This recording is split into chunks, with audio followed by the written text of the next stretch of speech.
In Deuteronomy chapter 31, Moses went and spoke these words to all Israel, and he said to them, I am 120 years old today. I can no longer go out and come in. Also, as the Lord has said to me, you shall not cross over this Jordan. Now, when he says, I can't any longer go out and come in, he doesn't mean I'm old and decrepit and I can't move around like I used to.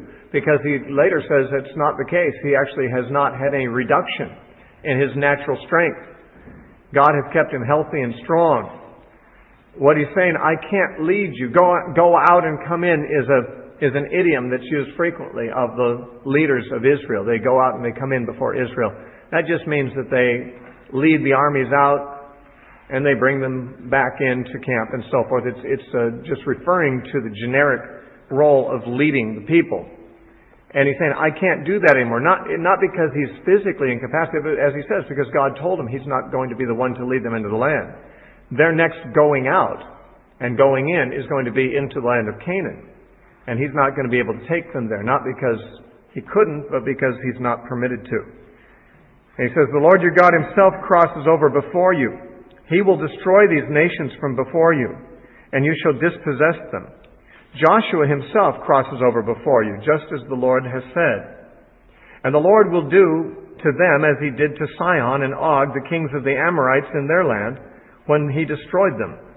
The Lord will give them over to you, that you may do to them according to every commandment which I have commanded you.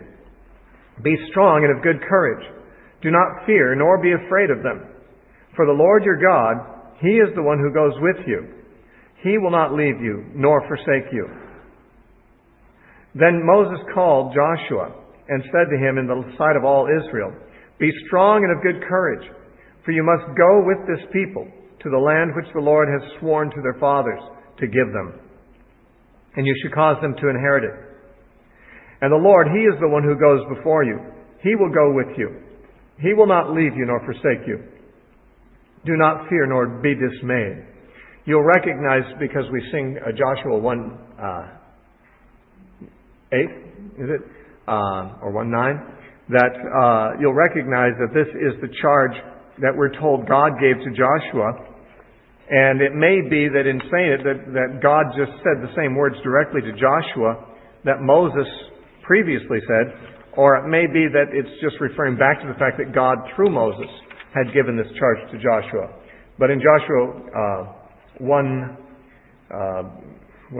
beginning with verse 9, it's the end of a long section here where God is speaking to Joshua, says, Have I not commanded you?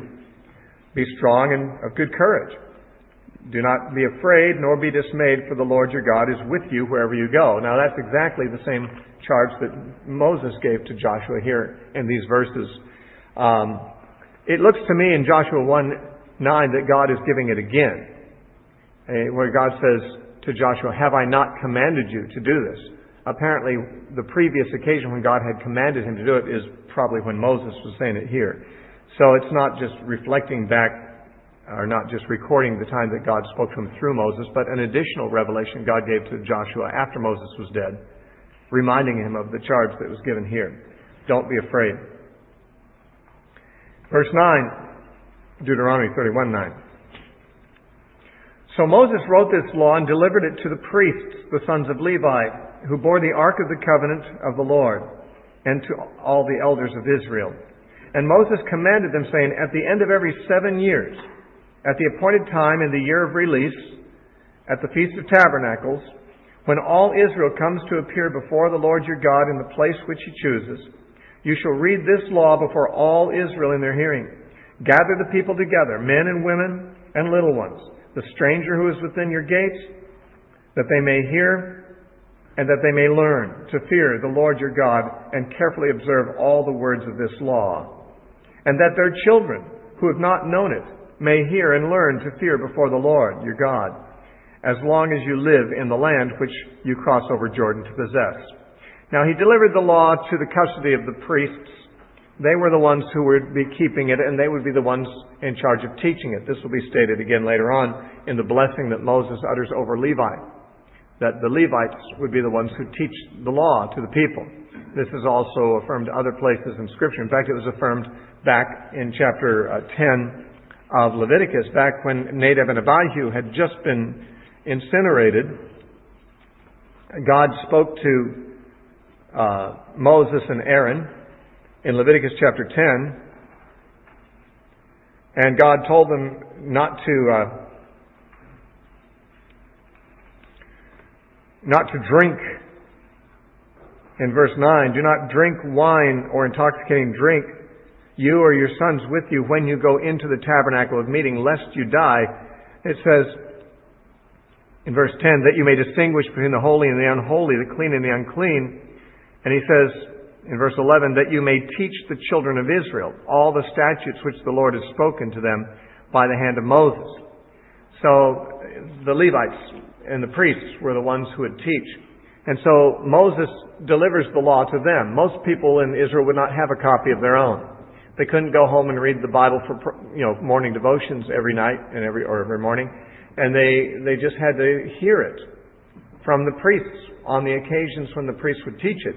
Now, at a later time in history, there were the synagogues, much later than this, and the Jews could go to the synagogue every Sabbath and hear the law read. But initially, there were no synagogues, there were no weekly meetings of that sort. And so once every 7 years, the regular Sabbath year, the year of release. Now, of course, we've had teaching about that year. Every seventh year, they'd release the slaves, they'd release the debts. But they'd also now, on the Feast of Tabernacles of that year, each 7 years, have all the people stand to hear the law read. Now, whether that means the whole Pentateuch, the whole Torah, or whether it just means, for example, the Book of the Covenant or the Book of Deuteronomy, which contains, of course, a lot of the essence of the law of God. These people were supposed to be acquainted with it and refamiliarized with it every 7 years, so that the children, he says, who have not known it may hear and learn to fear the Lord. If this was being practiced, and I don't know whether it was or not, we read that it's commanded, we don't know if they practiced it. If it was practiced properly, then every child by age 7 would have heard the law one time, although he might have heard it when he was 1 year old. He'd hear it a second time when he was 8-year-old.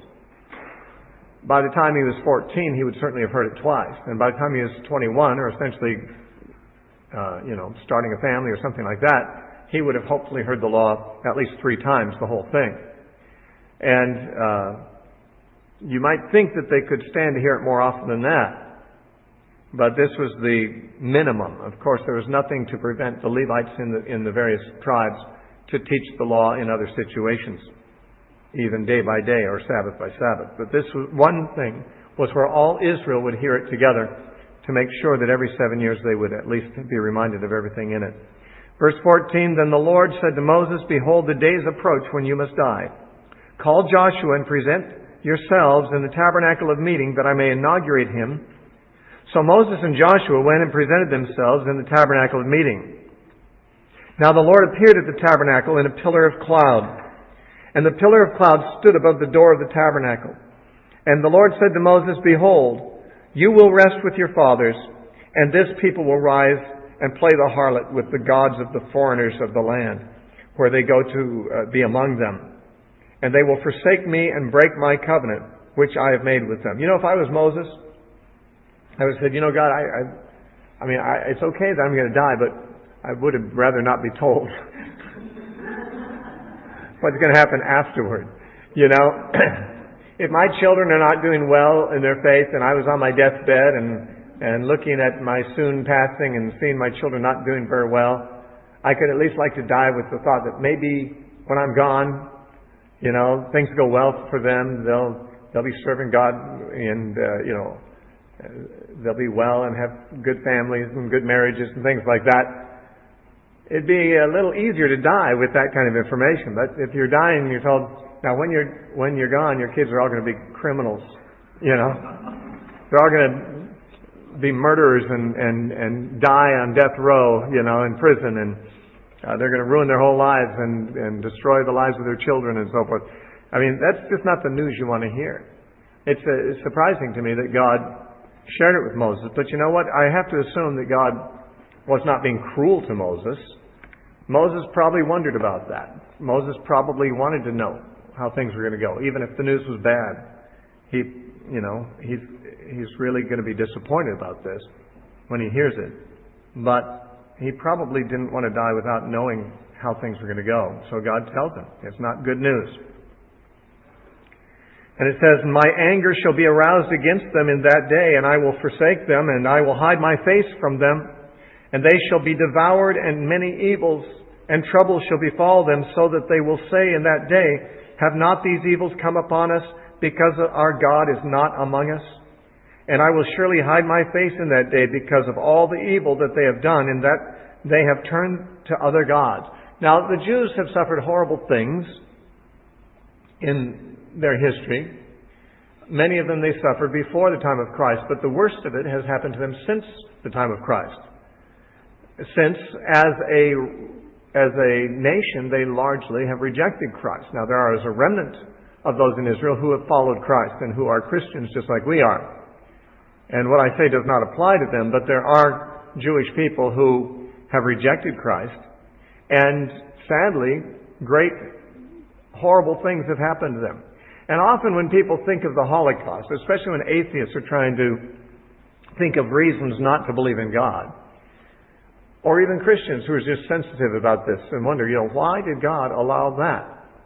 Where was God at the time of the Holocaust? The answer is given by God Himself. He was hiding His face from them. He didn't make it happen. I think it'd be a mistake to say God brought about the Holocaust. I think He just didn't protect them from it, because He said He would, if they forsake Him, He will not help them. He warned them that they would be treated very badly by other nations, but He didn't indicate that this would be His doing necessarily. It's rather that He would simply not intervene. If they had been faithful to Him, the promises of Moses are that God would intervene on their behalf. But He just left them to their own selves without Himself, since they wanted to live without Him. And that's what happened. Now people might say, but the Jews didn't, it's not like they were trying to live without God. Many of them were devout Jews. And that is a very sad thing. And God knows to what degree any of them are responsible for their ignorance of Jesus and so forth. But the truth is they had, for the most part, they had turned from Christ. That is, they knew about Christ. They were living in so-called Christian lands. They weren't very Christian, but lands where the church certainly had a witness, probably not a very good one. But they were responsible, like everybody else, for turning to Christ or not.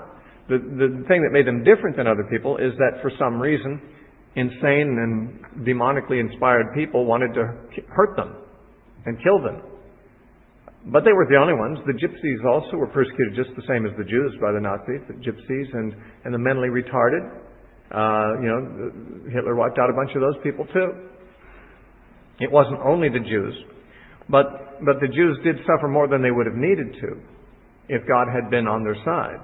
And what it's saying is when these things happen, they'll say in verse 17 at the end, it says, they'll say, have these evils not come upon us because our God is not among us? That's it. It's because God was not among them. It's not because God was coming after them. It's not like God was aggressively attacking them. It's just He wasn't there for them. They weren't there for Him. And He was not there for them. And so, left to the devices of wicked men, these things happened to them. Verse 19, "Now therefore write down this song for yourselves," God says, "and teach it to the children of Israel. Put it in their mouths, that this song may be a witness for me against the children of Israel." This is not a happy song, by the way. We'll read the song in chapter 32, but it's a song basically condemning Israel for their rebellion. But they had to learn it. They had to memorize it and sing it. Why? Because it would remind them of things. Songs are a pretty easy way to memorize things. A lot of scriptures that I've memorized, I only memorize because we sing them. And it's hard to forget them. Once you know a song, it's hard to forget the words or the tune. And a lot of times the tune even goes through your head when you're not thinking about it, and then you realize what it is, and the words of the song come back to you and so forth. And songs are a good way to store information that you want to remember, because it's more memorable when it's in poetry, and when there's a tune associated with it. Because there's more than one thing to trigger your memory of the information. But remembering the tune also triggers the information.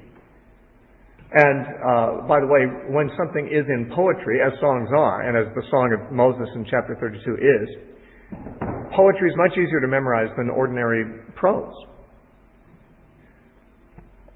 For one reason, you can always tell when you're forgetting part of it. You know, if you're just memorizing a paragraph out of the newspaper, you might forget a whole line and not realize that you forgot it. But when it's a poem, you realize, oops, that didn't work out. There's something missing in there. What did I leave out? And so poetry becomes and song, a memory device. And this is what Moses is going to leave them with. It's his best shot. He's going to be gone.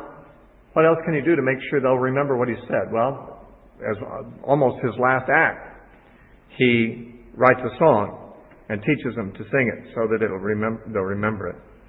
And it says in verse 20, when I have brought them into the land flowing with milk and honey, of which I swore to their fathers, and they have eaten and filled themselves and grown fat, then they will turn to other gods and will serve them. And they will provoke me and break my covenant. Then it shall be, when many evils and troubles have come upon them, that this song will testify against them as a witness, for it will not be forgotten in the mouths of their descendants. Again, it's easier to remember a song. Moses, your words may be forgotten, but the song will not be forgotten. And when these things happen on them, the tune will come back to their head and say, you know, this song that we learned, it predicted all these things. It testifies against us. For I know the inclination of their behavior today, even before I have brought them to the land which I swore to give them. Therefore Moses wrote this song the same day and taught it to the children of Israel. He inaugurated Joshua, the son of Nun, and said, be strong and of good courage, for you shall bring the children of Israel into the land of which I swore to them, and I will be with you. So it was when Moses had completed the writing of the words of the law, of this law, in a book. When they were finished, Moses commanded the Levites, who bore the ark of the covenant of the Lord, saying, take this book of the law and put it beside the ark of the covenant of the Lord your God, that it may be there as a witness against you. So the law would be a witness against them. It'd be in storage. So if people, the people violated it, and they said, well, can't blame us. We didn't know better. He can pull out the law and say, remember this? You've had this all along, this law. It's a witness against you that you are indeed responsible. For I know your rebellion and your stiff neck. If today, while I am yet alive with you, you have been rebellious against the Lord, how much more after my death? And that is, of course, a good question. If Moses was there with his rod, able to call plagues on Egypt and plagues on Israel too, and that didn't stop them when he was there, overseeing them, what's going to happen when he's not there doing that? What is it that's going to keep them in line?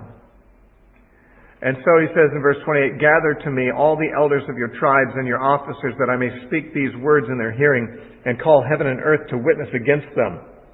For I know that after my death you will become utterly corrupt and turn aside from the way which I have commanded you. And evil will befall you in the latter days, because you will do evil in the sight of the Lord to provoke him to anger through the work of your hands. Now, I don't know how wise it is to tell the people that. But I guess I'm not as wise as Moses. It may have been the right thing to do. I'm sure he was just saying, it almost sounds like he's just ventilating, because if he's just saying, I know you're going to ignore all this. The question is then, why bother telling us? What hope is there for us? Why even try if you know we're going to fail? Now, I would say this certainly is something that seems to fly in the face of openness theology, the idea that God doesn't know what people will do beforehand. Because He's telling very clearly what they will do. He's announcing it. It almost has to happen now, because if it doesn't, it seems like He's prophesying falsely. And yet, I suppose openness people could say, well, God tells how it is that He knows what they'll do.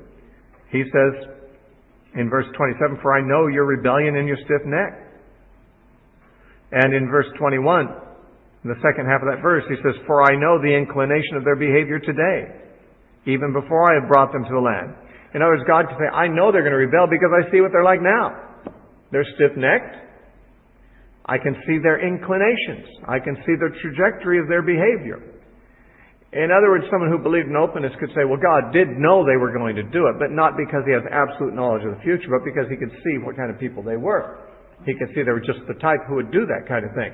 He could tell that the same thing Moses could. If they're doing this while Moses is here, they'll certainly do it when he's gone. But it does still seem as if by telling them that they'll do it, it almost seems to doom them to it. I mean, now it's going to have to happen that way now. But that's one of the great mysteries associated with the foreknowledge of God, is how can He really know the future, things people will do? Is it because He can just kind of project forward from the way things are going now, like a computer could do? You'll put all the data in and project it out into the future, and it'll tell you, what the numbers will be, or what the position will be of the stars, or whatever, 1,000 years from now. Or is it that He has some kind of like a different kind of supernatural access to all knowledge of all time? In any case, if God does know the future, it raises questions as to whether the future could be changed after it's been predicted. Seemingly not. So there are philosophical mysteries that are not explained to us associated with the foreknowledge of God and how that interacts with human responsibility. Verse 30, Then Moses spoke in the hearing of all the congregation of Israel the words of this song until they were ended. And here's the song in chapter 32. It's a long song, and it belongs to a long chapter. But I think we can take it all here. Give ear, O heavens, and I will speak, and hear, O earth, the words of my mouth. Now this is typical of Hebrew poetry, as you'll find in the Psalms, and the Proverbs, and the Prophets even, and in the songs of the Old Testament. They are repetitious. I mean, there's these parallel phrases. He's calling heaven and earth to witness, as He said He would do earlier. He said, I call heaven and earth to witness against you that, you're going to, if you do the wrong thing, that things will go badly for you. And now He calls them, but one at a time in a parallelism that's typical of Hebrew poetry. Give ear, O heavens, and I will speak. Hear, O earth, the words of my mouth. Let my teaching drop as the rain, my speech distill as the dew. As raindrops on the tender herb, as showers on the grass. You see the parallelism there? It's all, every thought is repeated in different words. For I proclaim the name of Yahweh. Ascribe greatness to our God. He is the rock. His work is perfect, for all His ways are justice. A God of truth and without injustice. Righteous and upright is He. By the way, that's also a song. I don't know if you know that one. I would have liked to teach that, but we didn't. We taught too many other songs this 10 weeks. It's a great song. All His ways are justice. He's a God of truth and without injustice, it says in verse 4. And therefore, nothing God does is unjust. In fact, it says, all His ways are justice. It's interesting. You think you say all His ways are just. Like all His ways are just and fair. But it says all His ways are justice. It's almost like the definition of justice is all of what God does. What is justice? Justice is what God does. All His ways. That is the definition of justice. All of His ways are justice. Everything He does is righteous and upright. They have corrupted themselves. They are not His children because of their blemish. A perverse and crooked generation. Do you deal thus with the Lord, O foolish and unwise people? Is He not your Father who bought you? Has He not made you and established you? Now He says that God is your Father, but it says that they are not His children. Of course, in saying they are not His children means essentially that they are disowned. He is their Father. But like the prodigal son who's left his father, he's got a connection. A historical connection with his father. A biological connection, but he has no other connection to his father. He doesn't have a relational connection because of his rebellion, and so Israel also. This is how Jesus described Israel. But he was specifically describing in that story of the prodigal, that portion of Israel that returned to God and repented. The tax collectors and prostitutes that came to him were the prodigals that returned in that parable. But here the whole nation is seen as prodigal. Remember the days of old. Consider the years of many generations. Ask your father, and he will show you. Your elders, and they will tell you. When the Most High divided the inheritance of the nations, when he separated the sons of Adam, he set the boundaries of the peoples according to the number of the children of Israel. For the Lord's portion is his people. Jacob is the place of his inheritance. He found him, that is, God found Jacob in the desert land, in the wasteland, a howling wilderness. He encircled him. He instructed him. He kept him as the apple of his eye. Now, the term the apple of his eye is a term that's found more than once in Scripture, but not frequently. Zechariah also uses it, where he says, God says to Israel, he that touches you touches the apple of my eye. We use the term apple of the eye, which we got from the King James Version, no doubt. I mean, the King James Version and the Bible in general has supplied many phrases and expressions into the English language over the centuries. One of those is this expression, the apple of my eye. And because it says things like, he kept them as he keeps the apple of his eye, people tended to think of the apple of the eye just means sort of something that you're fond of. She's the apple of my eye. Means, she's my beloved. And the apple of the eye is often used that way in modern parlance, but it's not what it means. The word apple of the eye is a Hebraism for the pupil of the eye. The pupil is called the apple of the eye in their language. And when it says, for example, in Zechariah, he that touches you touches the apple of God's eye, it's saying basically, if somebody afflicts God's people, it's like they're poking God in the eye. It hurts him. And he'll probably react. You poke someone in the eye, good chance they'll react adversely towards you. And so to touch Israel, that is, when Israel was God's people. To afflict them is to poke God in the eye. That's what it means when it says, he that touches you touches the apple of my eye. Here it says, he kept them as the apple of the eye. It means he protected them the way a person protects his eyes. From dust in a sandstorm or from any flying object, your eye, everyone keeps their eyes protected, even inadvertently. There's an involuntary reaction. If something comes near you, you don't think, I better close my eye. Your eye just shuts. It's a reflex that when your eye is in danger, you protect it. And that's how God protected Israel, reflexively. When they're in danger, he protected them, like a man protects his eyes from injuries. As an eagle stirs up its nest, hovers over its young, spreading out its wings, taking them up, carrying them on its wings, so Yahweh alone led him. There was no foreign god with him. That is, Israel safely made it through the wilderness. How'd they do it? There were no foreign gods with them. They didn't have idols with them protecting them. Obviously, Yahweh gets all the credit for it. There were no foreign gods that they were at that time worshiping, and therefore all that has been accomplished has got to be attributed to the one God who was with them, Yahweh, and they should not give honor to any other gods then. Liken it to an eagle mother stirring up her nest. This is no doubt referring to God making life uncomfortable in Egypt. When Jacob and his family first went into Egypt, they were comfortable there. Joseph was the grand vizier. They had everything supplied to them. They had the best of the land of Goshen for their flocks. They were very comfortable in Egypt. Like little baby eagles in a nest are comfortable because the mother eagle has lined it with her down and her feathers. And it's like a feather bed for the baby eagles. In fact, they don't have any incentive to leave.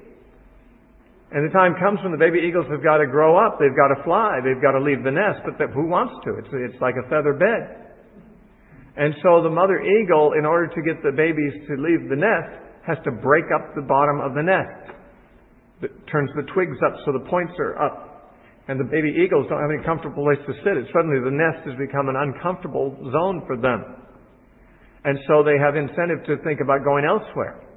And that's what God did to Israel. He stirred up the nest in Egypt. He made it uncomfortable for them. He brought bondage upon them and affliction from the pharaohs. That made Israel willing to leave Egypt, where they had formerly had a luxurious and privileged position. Now they really wanted to get out. And that was God stirring up the nest. And then like a mother eagle carries her eaglets on her wings.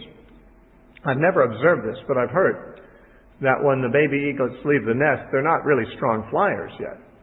They flitter out a bit, but the mother eagle stays close by, and if they start dropping like a rock, she gets under them and puts her wing under them and lifts them up again and carries them on her wings, and that's apparently what is being referred to here. So this similarity to a mother eagle, we see that there are times when His heart is likened to a mother's heart and not only a father's heart. Now God is always revealed as the Father.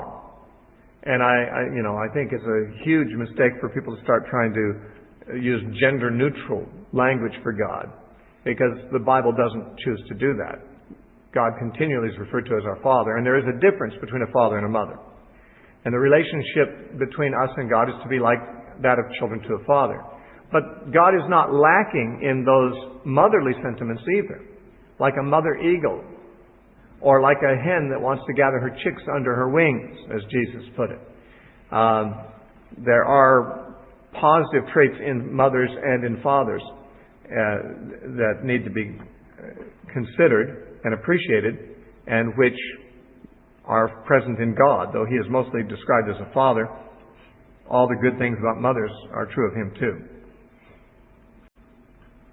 He made him ride on the heights of the earth, that he might eat the produce of the fields. He made him to draw honey from the rock and oil from the flinty rock, curds from the cattle, milk for the flock, the fat of lambs, rams of the breed of Bashan, and goats with the choicest wheat.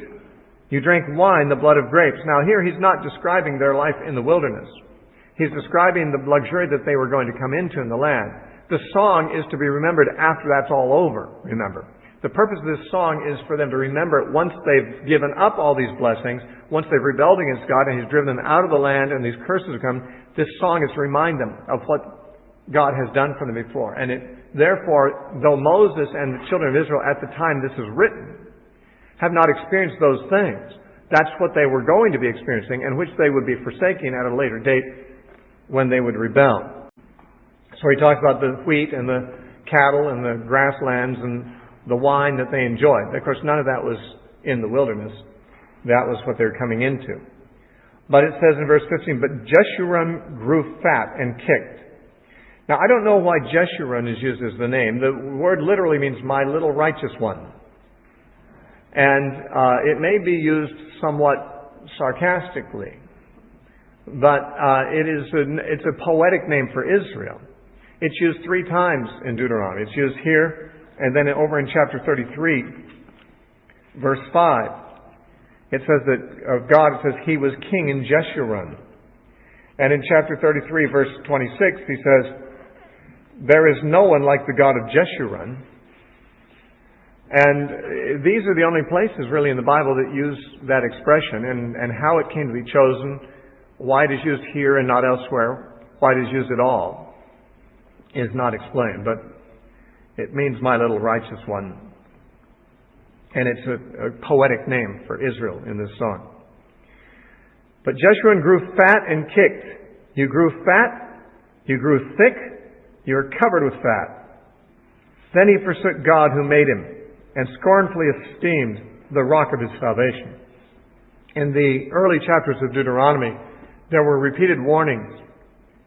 Once you have come into the land, once you're not eating this manna anymore, but you're eating crops, and you have comfortable houses, and you're fat and sassy, don't forget God. And this song presupposes a future time when they will have forgotten God for that very reason. They grew fat, they grew sassy, they forgot their need for God, and they forsook God, and scornfully esteemed the rock of their salvation. They provoked him to jealousy with foreign gods, verse 16 says. With abominations they provoked him to anger. They sacrificed to demons, not God. To gods they did not know. To new gods, new arrivals, that their fathers did not fear. Of the rock who begot them, you are unmindful, and have forgotten the God who fathered you. And when Yahweh saw it, He spurned them, because of the provocation of His sons and His daughters. And He said, I will hide my face from them. I will see what their end will be. For they are a perverse generation, children in whom is no faith. And faith here might mean faithfulness. They are unfaithful children. They have provoked me to jealousy by what is not God.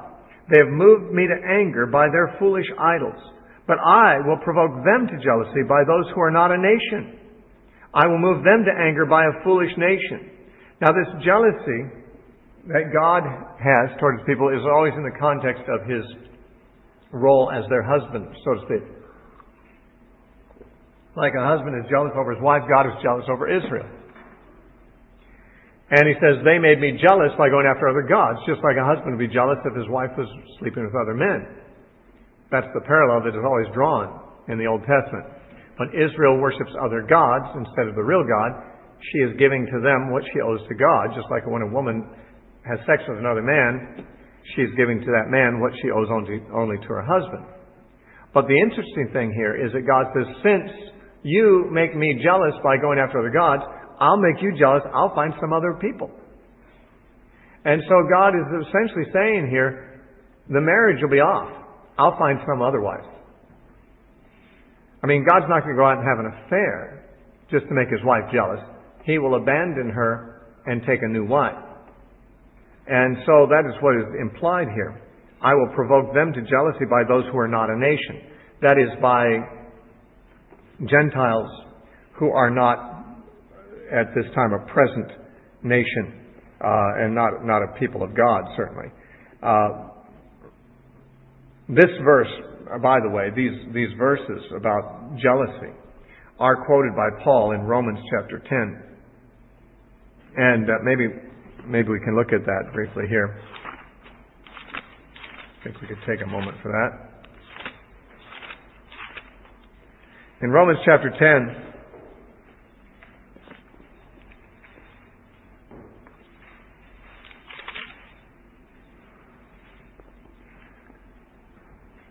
verse 18, Paul says, but I say, have they not heard? Yes, indeed. And now he quotes Psalm 19, the opening verses. Their sound has gone out to all the earth, and their words to the ends of the world. But I say, did Israel not know? First, Moses says, I will provoke you to jealousy by those who are not a nation. I will anger you by a foolish nation. But Isaiah is very bold and says, I was found by those who did not seek me. I was made manifest to those who did not ask for me.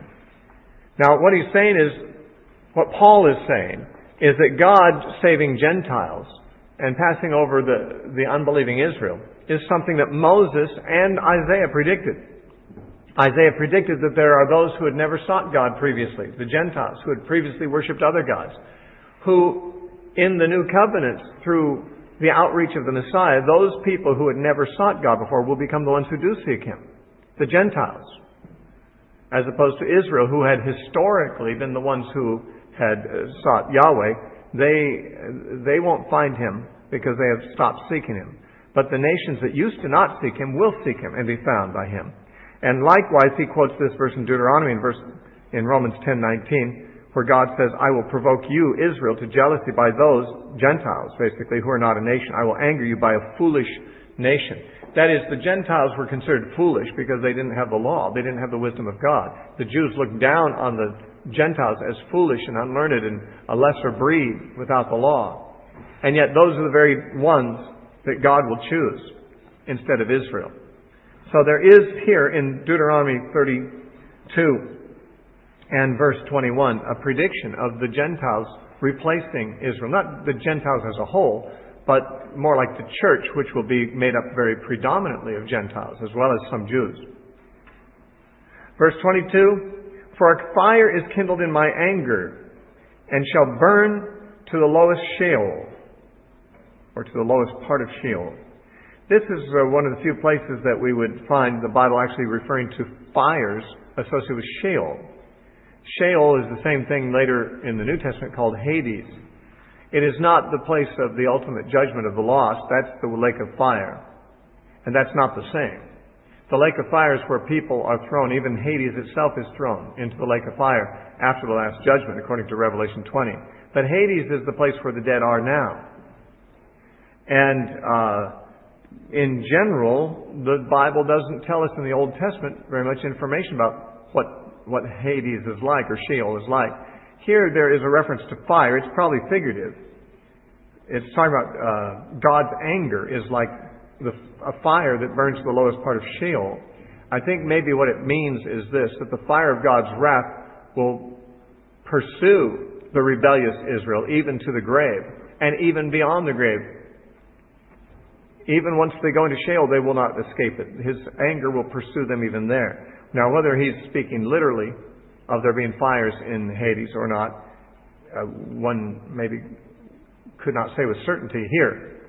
Although Jesus talked about Hades as a place where the rich man was tormented in flames, and that too may be figurative, but it's interesting that there's a couple of times here and in Luke 16 that speak about this place where the dead go as being a place where the fire of God's wrath continues to pursue them. It shall consume the earth, or the land, with her increase, and set on fire the foundations of the mountains. I will heap disasters upon them. I will spend my arrows upon them. Meaning I'll exhaust my supply of weapons in fighting against them. They shall be wasted with hunger, devoured by pestilence and bitter destruction. I will also send against them the teeth of beasts, with the poison of serpents of the dust. The sword shall destroy outside. There shall be terror within. For the young man and virgin, the nursing child, the man of gray hairs.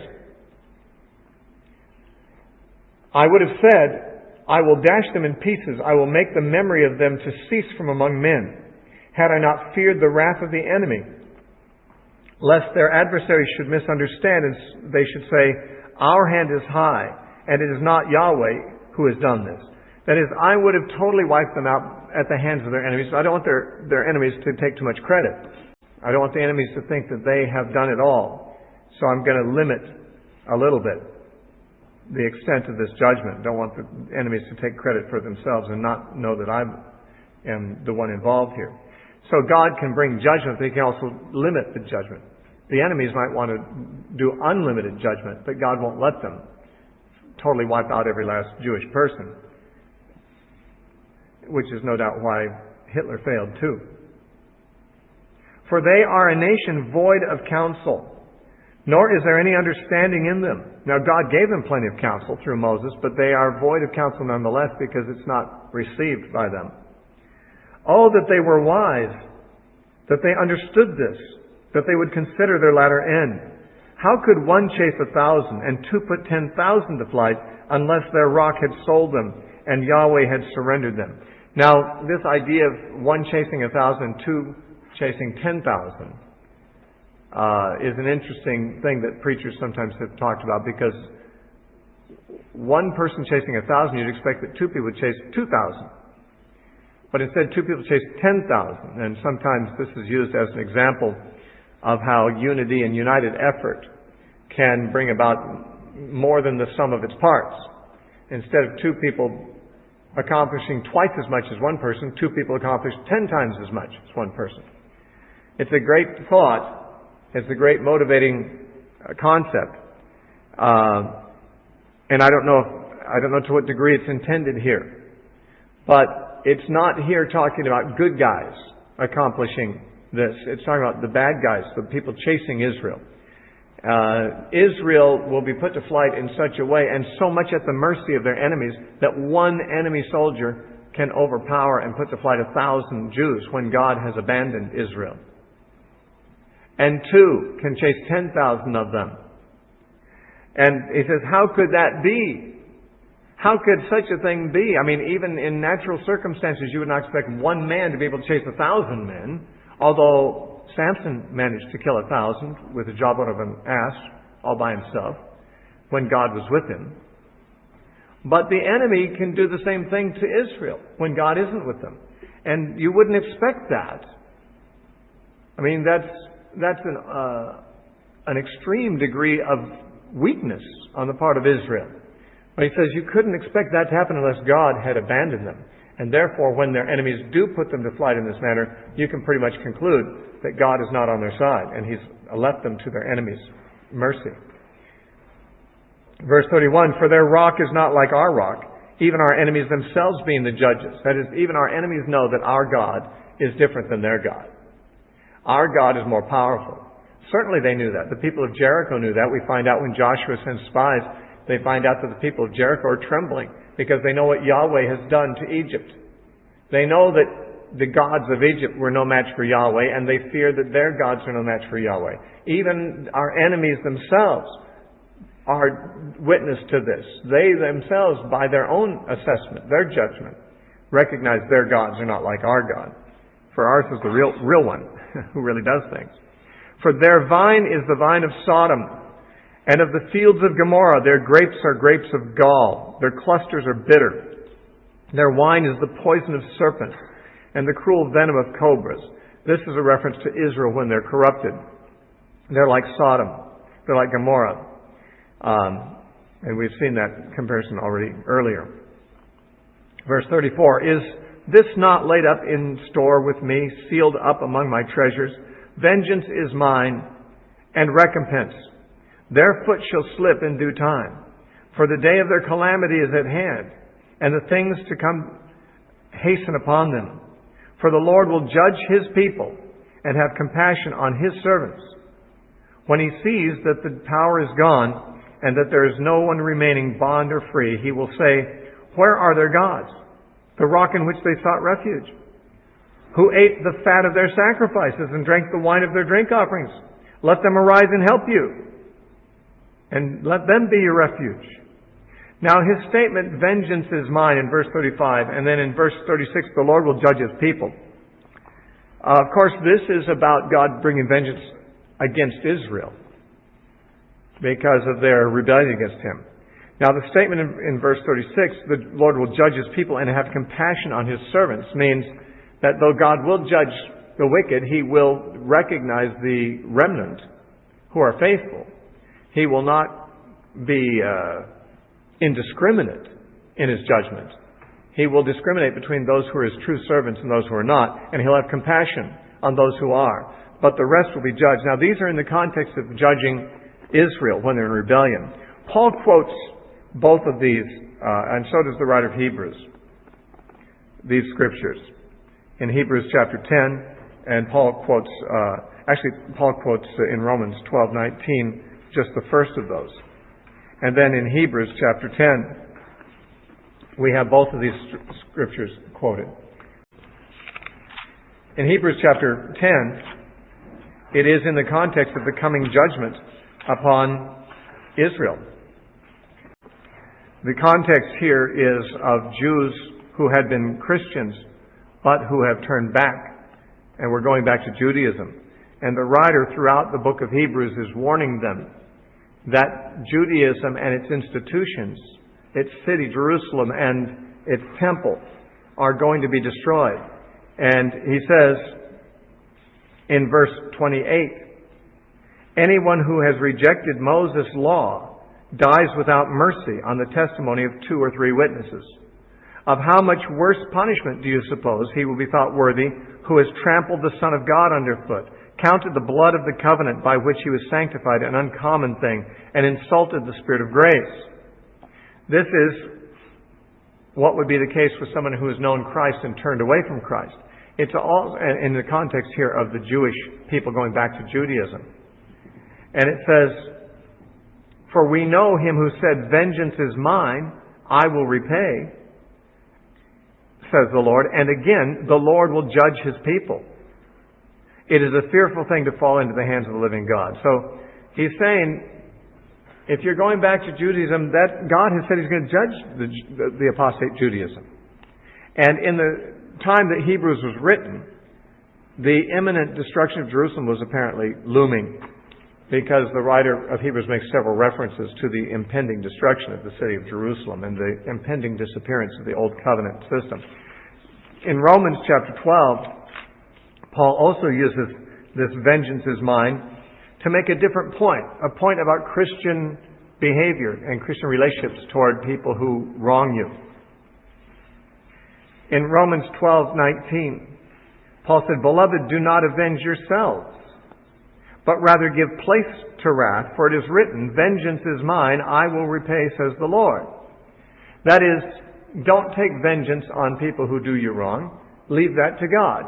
Give room to God to move. He said He'll avenge. Leave it to Him to do so. Well, then what should you do when people abuse you? Well, Paul goes on to say, "Therefore, if your enemy hungers, feed him. If your enemy thirsts, give him drink." That's what you should do. In doing so, you'll heap coals of fire on his head. Romans 12:20 is a quotation from Proverbs, chapter 25, verses 21 and 22. And basically it's saying, your enemy, if he treats you wrongly, you treat him well anyway. If he's hungry, feed him. If he's thirsty, give him drink. Now, you will be, of course, contributing to the judgment that's coming upon him. By being good to him, you are leaving the redress of the wrongs he's done to you in the hands of God. You are, as it were, heaping up coals of fire on his head, which God, in due time, will release in the form of judgments. But you're not doing it yourself. If you retaliate against the person who wrongs you, you don't give God room to avenge. You will have already taken all of the wind out of his sails. So the person already will have suffered at your hands, so there won't be anything left for God to do. But if you do good to your enemies, then it remains in God's hands, the interest of vengeance. And God has promised He will repay. So by doing good to your enemies, you're heaping up a future judgment from God upon them. But you're not supposed to bring it upon them yourself. So Paul takes this statement that God makes in this song of Moses in Deuteronomy 32. And he uses it as a basis for Christian ethic of non-retaliation. That's not the point that God is making in Deuteronomy 32:35, but it is not an inappropriate application. And Paul sees that. Verse 39. "Now see that I, even I am He, and there's no God besides me. I kill and I make alive. I wound and I heal. Nor is there any who can deliver from my hand. For I lift my hand to heaven, and I say, as I live forever, if I whet my glittering sword, and my hand takes hold on judgment, I will render vengeance to my enemies, and repay those who hate me. I will make my arrows drunk with blood, and my sword shall devour flesh, with the blood of the slain and of the captives, from the heads of the leaders of the enemy." And in this case, of course, the enemy is apostate Israel. That's who he's talking about here. When Israel becomes God's enemies, they shall find that He can treat them the same way He treats His other enemies. They have seen how He has treated His other enemies, the Egyptians and the Amorites and the Canaanites eventually, but they'll find that if they make themselves His enemies, then they're inviting the same thing. You know, over in James chapter 4, I believe it is, I'm reminded of this passage. Because he says in verse 4, James 4:4, "Adulterers and adulteresses," and in this context he's talking about spiritual adultery. He's talking about people who are covetous and stuff in verse 2, and it leads to war because you want to take things from other people. "Adulterers and adulteresses, do you not know that friendship with the world is enmity with God?" That is, you're making yourself God's enemy if you're a friend of the world. "Whoever therefore wants to be a friend of the world makes himself an enemy of God." So you can make yourself an enemy of God. All you'll have to do is be a friend of the world. The world is against God. The world's ways and values and pursuits are contrary to God. You be friendly with them, and you've made yourself an enemy with God. That's exactly what Israel was warned about. You can make yourself an enemy of God, but you'll find that God's sword will devour the flesh of His enemies. His arrows will be drunk with their blood. And you don't want to be one of those. And so in Deuteronomy 32, the song ends in verse 43 with this: "Rejoice, O Gentiles, with his people, for he will avenge the blood of his servants, and render vengeance to his adversaries. He will provide atonement for his land and his people." Now, it's interesting here because in the context of God avenging the blood of his servants, this is an occasion for rejoicing among the Gentiles. Why would the Gentiles rejoice that God avenges his servants unless the Gentiles are his servants? The people who rejoice at being avenged are those who were the ones being avenged. They are his servants. This verse predicts that the Gentiles, along with the remnant of Israel, will be God's servants and will be avenged by God destroying their enemies, in this case the apostate Jews. Now, in Paul's day, there were many Gentiles who had become Christians, and they were being persecuted by apostate Israel, as Paul himself was persecuted by apostate Israel. And in Romans, Paul is pointing out that there were many things in the Old Testament that predicted this very circumstance. And he lists quite a few verses from the Old Testament, from the Psalms and such. And this verse is one that he quotes. He quotes it in Romans 15:10. It's in a string of verses from the Old Testament that are all making the same point, namely that God has predicted that the Gentiles will be included among those who are his servants, that is, in the church. And so, "Rejoice, O Gentiles, with his people," Paul quotes there in Romans chapter 15. And as I say, it's only one of several Old Testament passages that are linked together to make a strong case for this particular point. He begins in Romans 15:8, "Now I say that Jesus Christ also," it says, "became a servant to the circumcision, the Jews, for the truth of God, to confirm the promises made to the fathers, and that the Gentiles might glorify God for his mercy, as it is written." And then he quotes, as I say, he quotes from various Psalms, but also in verse 10 he quotes this verse in Deuteronomy: "Rejoice, O Gentiles, with his people." So that these various Old Testament quotes confirm the church and the Gentile inclusion that Paul was arguing for. Real quickly, let's finish out this chapter. It's time to quit this section, but we can quickly, we finished the song. Verse 44 says, "So Moses came with Joshua the son of Nun and spoke all the words of this song in the hearing of the people. Moses finished speaking all these words to all Israel. And he said to them, 'Set your hearts on all the words which I testify among you today, which you shall command your children to be careful to observe, all the words of this law. For it is not a futile thing for you, because it is your life. And by this word you shall prolong your days in the land which you cross over to the Jordan to possess.'" You know, it's not a fruitless thing. It's not something that will have no positive result for you to keep the law. It is actually your survival and your maintenance of your property that is at stake. Verse 48, "Then the Lord spoke to Moses that very same day, saying, 'Go up to this mountain of the Abarim, Mount Nebo, which is in the land of Moab, across from Jericho.